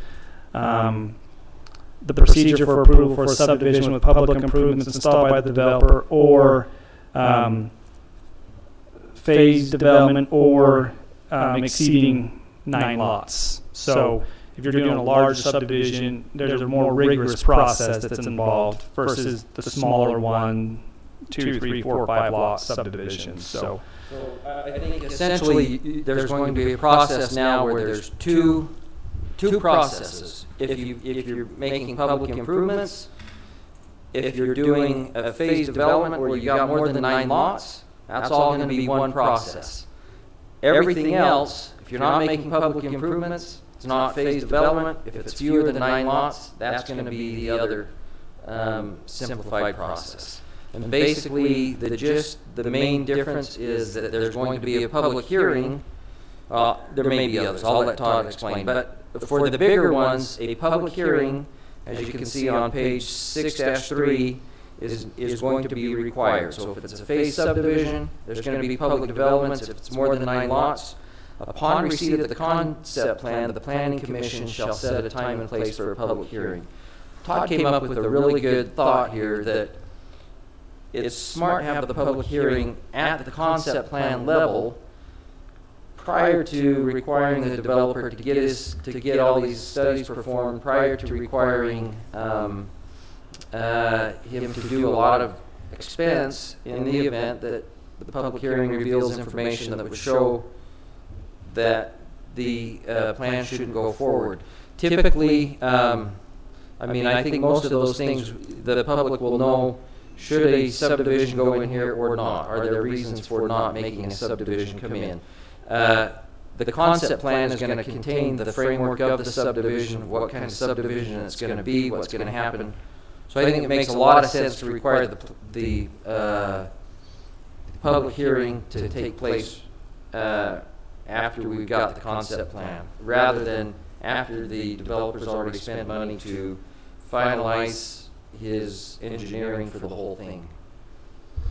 Because it may be the public hearing brings up things that he can then refine prior to seeking final approval.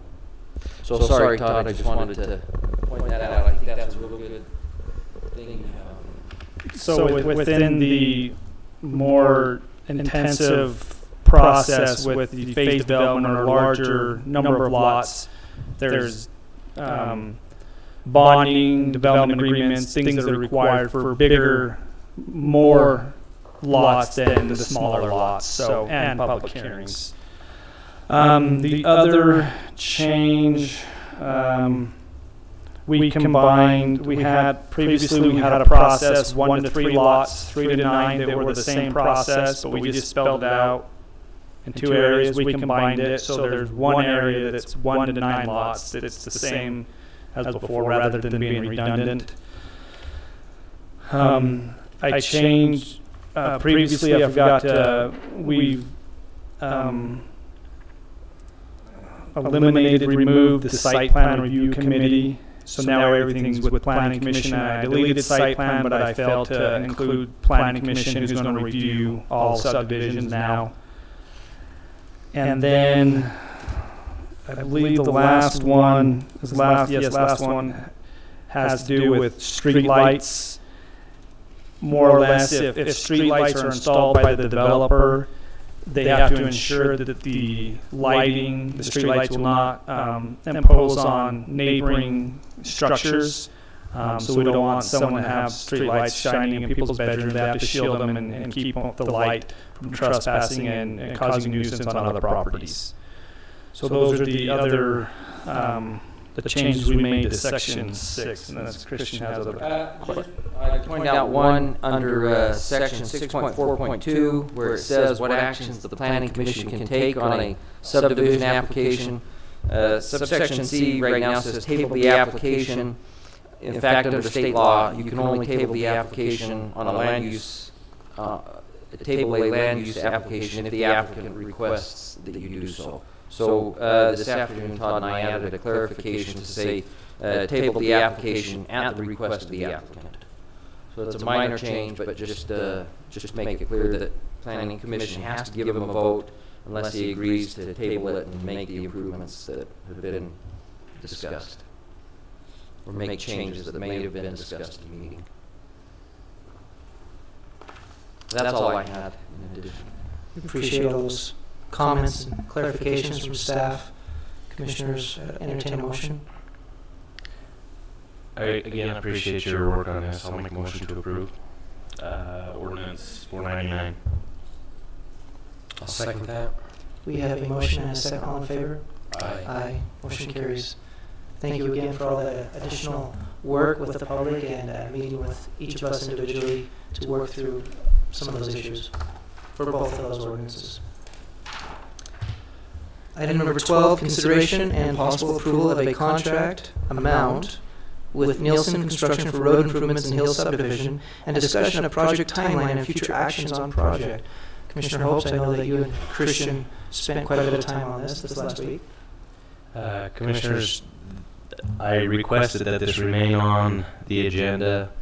I know there are still things to be done, and so what I would request that is based on conditionally, subject to the homeowners coming in and agreeing to the new bond amount and the agreements being signed and completed with Richard Lee, that we approve the contract so that the contractor can move forward if all of those things happen. I don't know if you would like to proceed in that manner. If so, we can make a motion towards that.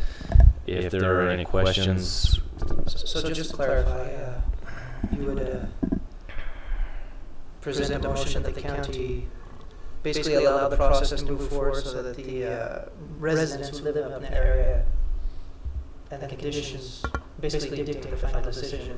All we're permitting is that they get that far. Well, I think his motion is more specific than that. I think it's a motion to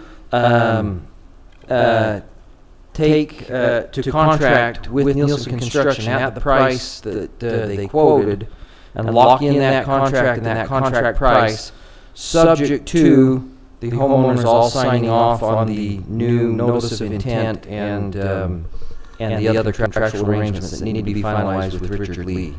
Correct. And would that lock in the favorable, I guess, it could be subjective, the favorable pricing of Nielsen where oil changes? I don't know that locks it in unless it's done in a timely enough manner. Right. I think what we're hoping to do is send a signal to Nielsen that if we get homeowner backing on this, we want to go forward and you are the contractor that has the low bid and we're comfortable with using you. And there's no other hurdles, Nielsen Construction, to employing you for this contract and this project, except for the homeowner's approval. So I think you're right, Commissioner Hopes. It doesn't necessarily mean they will then accept that, but I think they're looking for that assurance from us at this point. Correct. Just as more information, we were on the phone with Eric Johnson, who's the bond attorney. He is currently in process. I don't know if you received it yet. Have not yet. Not while we're sitting here. He said either by the end of today or Friday, he probably has something going on Thursday, he will have that document to us, then we can notify the homeowners, and as long as everybody comes in and signs, then we would move forward with the project. So it's subject to the homeowners' signatures. And I think we have to let them know that the bond amount that has been given to us after we've looked at all the different things that we have to do here, including contractors' expense and our engineers' expense, and keeping a 10% contingency, the number comes out just right around $1 million. So that is going to be the dollar amount that we're going to stick in the notice of intention and ask the homeowners to sign off on, is a $1 million bond. And we'll hope we come in a little under that, but it's not probably going to be a lot under that if we do that. So then the homeowners would only be responsible for paying for whatever the actual cost of the project. That's so if it comes in under that, then they would only pay what the actual cost is. That's right. I think that as long as our notice of, to Nielsen Construction simply states that it is subject to that sign off, then I don't know that we have an issue, but not until those homeowners have signed off on that. Correct. Any further thoughts on the matter, discussion? It is. Just to say that the part about getting big leads and so on is paramount to getting us to go through. Absolutely. And I agree, and that's why that was part of the stipulation is that the agreements with Richard Lee, there were certain stipulations that he had need to be completed as part of moving forward. So it is both. It's both the homeowners signing off and approval both of county and Richard Lee on the agreement for the detention basin, or the detention basin. So thank you. Appreciate that. All right, I'll entertain a motion. I'll make a motion to approve conditionally the contract with Nielsen Construction, subject to all of the homeowners signing the bid bond documents. Is that correct? And also the contract with Richard Lee for the detention basin and his stipulations as outlined. And in the minutes, it should probably say not the bond documents, but the waiver, consent and agreement on the new amounts that will be put in the notice of intention. His wording, not mine. I'll second that. We have a motion and a second. All in favor? Aye. Aye. Motion carries. Item number 13 on the agenda. Review and possible adoption of Resolution 2018-12, intent to appeal centrally assessed properties. Commissioners, in conjunction with our cross appeals that we filed with respect to, or will be filing with respect to certain centrally assessed properties, state law also requires that you approve those cross appeals. You've all done so informally with me when I've spoken with you about them, but just make sure we are dotting all our I's and crossing our T's, I thought it best to have a resolution that indicates that you do fully authorize us to pursue cross appeals on those appeals that have been made to the Utah State Tax Commission by certain taxpayers. And for the public's information, some of those centrally assessed taxpayers that, well, I think they're all listed there in your resolution. The railroad is appealing their tax assessment, AT&T, CenturyLink, AVAT Operating LLC. This resolution allows us to go in and oppose or at least deal with them or negotiate a different tax settlement as needed. I'll make a motion to approve that resolution. Do we need a number? I think it's on there, 2018-12. Okay, thank you. Motion made. I'll second that. Motion and a second. All in favor? Aye. Aye. Motion carries. Christian, just for the public information, do you have that email from Julie Medley that identifies not by specific company, but the total dollars that we're talking about in decreased in value? Yes, I think that's important for the public to understand how much that affects them when we're talking about appealing these. So as I look at it, we're looking at reductions of, one of them could possibly be $154,000, another could be a reduction of $60,000, another of $40,000, and another of $2,000, and another of $6,000. So together, that looks like about over $260,000. And that's what they pay. That's right. That's a loss in tax revenue to the county. To the county that then has to be made up by the other residents. Mm-hmm. That's $260,000 that are the businesses that have some property in here or operate. And again, centrally assessed properties are property that's generally tangible property that is owned by companies or businesses that operate not just in the county but statewide and own tangible property in multiple counties. So there's a great deal of money at stake. That $200,000 would then be shifted over onto homeowners and local businesses if we don't try and keep the values at a more stable rate. That's correct. Thank you, Christian. Appreciate that point you made, Commissioner Holtz. Item 14 on the agenda, review and possible approval of lease agreement renewal with AT&T for communication tower rack space, Barry Horsley. Commissioners, currently AT&T leases space from us at Fort Ridge. It's kind of a different request from them, as we currently have a lease with them that goes until the year 2026. They have asked to extend that lease already. They are looking for long-term solutions for leasing space to house equipment to support their network. And so they've asked for a long-term lease now that will begin at the expiration of the current lease in 2026. They gave us a couple options, whether we go with the current rate with 15% escalator every 5 years with a 5-year renewal terms, and 5 of those terms being 25 years. Or they gave us another one for 50 years with a lump sum payment of that. One thing that I did find in the lease that I would like changed, if you so agree to these, on page 2, the expansion of the premises, they've requested that they can expand the premises and basically take existing space at their sole discretion, which I'm not in agreement with. I think it's important to protect the county assets, and they should be allowed to expand at our discretion and agreement if they do so in writing. Glad you caught that.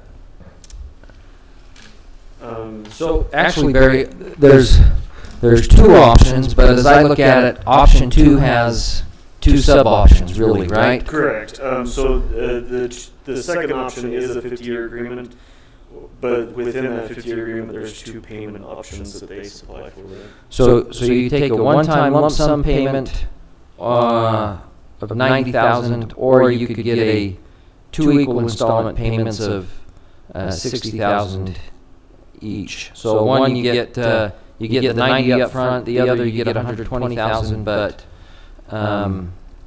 over time. The other concern I have is that if we look at entering into this, it obligates for 50 years. It does. So that technology will change. There will be other requirements along the way. Is it fair that we go beyond 2026 at this point, not knowing what those changes in the market will be?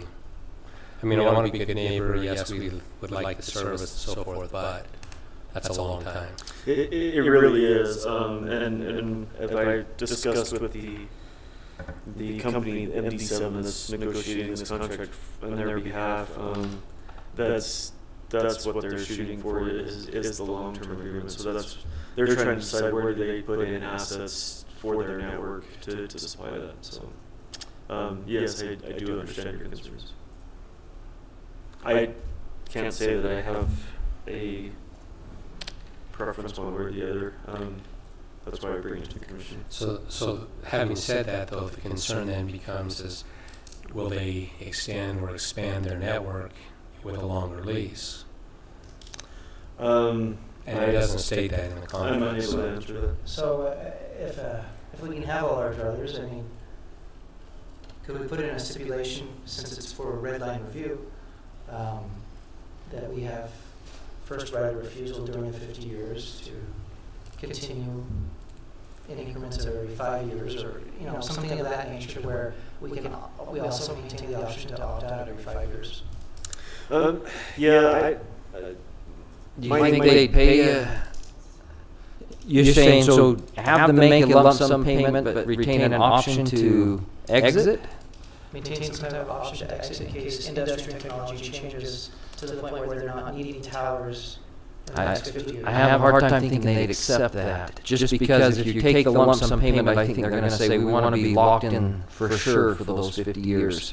Either where we're at or with the right to expand, but I think it would be tough to ask them to pay a lump sum payment and tell them you might not be able to stay here for that full time.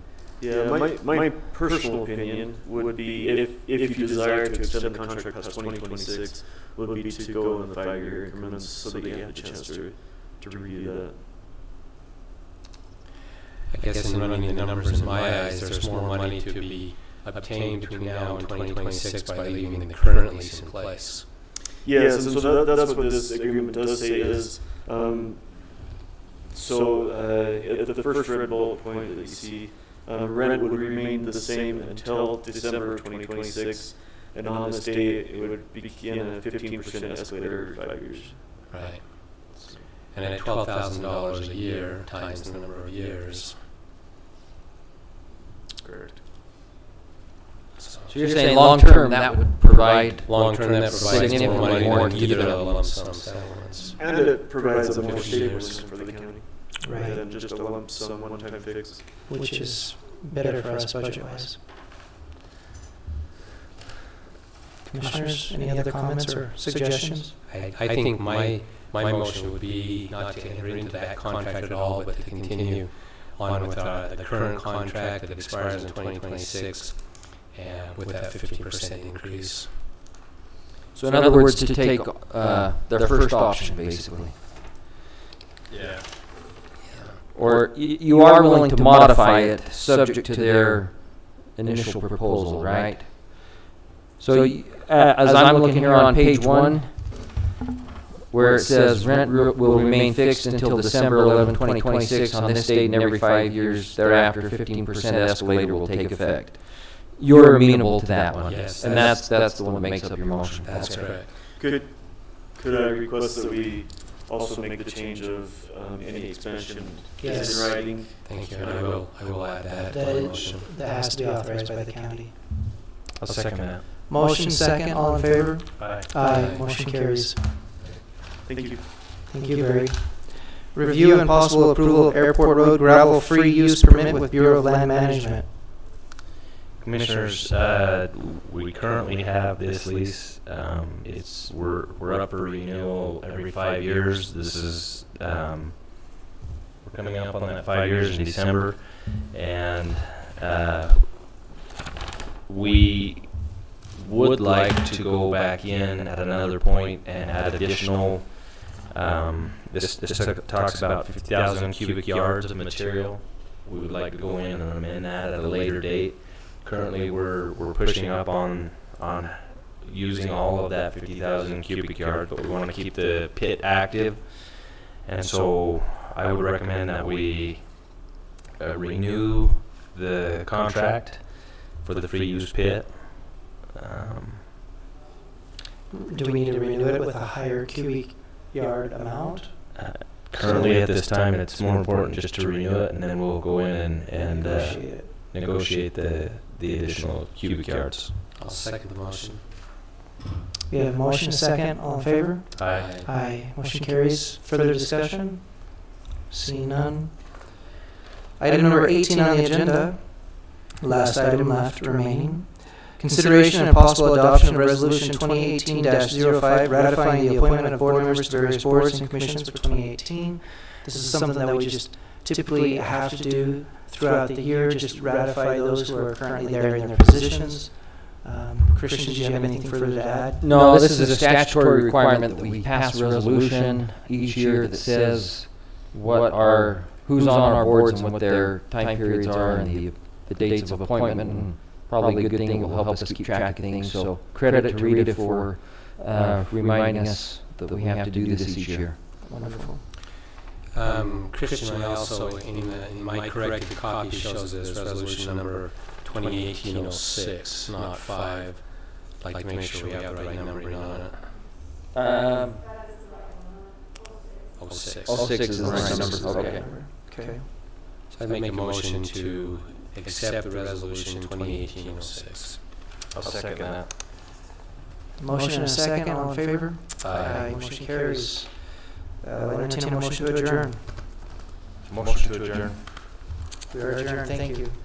Buckle up and drive safe. Buckle